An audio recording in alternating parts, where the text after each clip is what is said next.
नहमदुहु व नुसल्ली अला रसूलिहिल करीम, अम्मा बाद। अस्सलाम वालेकुम दोस्तों, उम्मीद है सब खैर वाफियत से होंगे। आज हम बात करेंगे करंट लगने का इज़ाला कैसे किया जाए।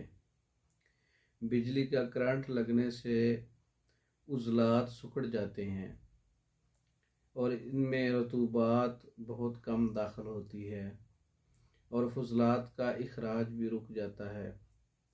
इसके इलाज के लिए शदीद तीन का नुस्खा और एक सफ़ूफ़ है जो मैं आपको बताता हूँ।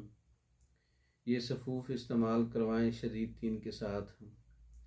सोडा खुर्दनी 1 तोला, नौशातर 1 तोला, सुंड 1 तोला, इलायची सब्ज़ 1 तोला।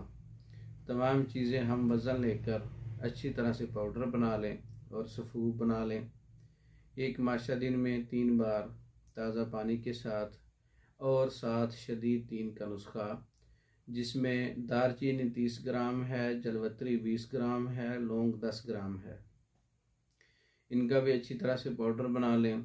आधा ग्राम सुबह दोपहर शाम पहले वाले सफ़ूफ़ के साथ देने से करंट लगने का इज़ाला हो जाता है। बिजली लगने से, बिजली के झटके लगने से जो नुकसानात होते हैं उज़लात में और गुद्दत में और आसाब में, उसकी बेहतरी आ जाती है, एतदाल पर आ जाता है। बिजली लगने से जो शकीड़ वाक़े होते हैं उज़लात में, वो इससे रफ़ा हो जाते हैं और जिस्म जो है वो सुन्न हो जाता है, जिस्म की हरकत रुक जाती हैं। वो शदीद तीन और सफ़ूफ़ मुकव्वी के साथ, मुकव्वी असाब है ये सफ़ूफ़, इसके साथ एक्टिविटी शुरू हो जाती है, जिस्म में मूवमेंट शुरू हो जाती है। इससे करंट लगने का इज़ाला होता है। हमारे पास और भी मेडिसिन तैयार होती हैं, नुस्खा जात भी आपके साथ शेयर करते हैं, तैयार शुदा भी भेजते हैं। मेडिसिन मंगवाने के लिए हमारा व्हाट्सएप नंबर 036316 999। इस नंबर पर रब्ता करके आप मेडिसिन पाकिस्तान भर में और दूसरे ममालिक में बज़रिए डाक मंगवा सकते हैं। औरतों के अमराज और मर्दों के अमराज पर मुकम्मल कोर्सेज भी तैयार होते हैं, वो भी भेजते हैं, बज़रिए डाक मंगवा सकते हैं।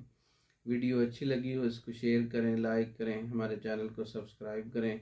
दूसरी वीडियो तक के लिए इजाज़त दें। अस्सलाम वालेकुम।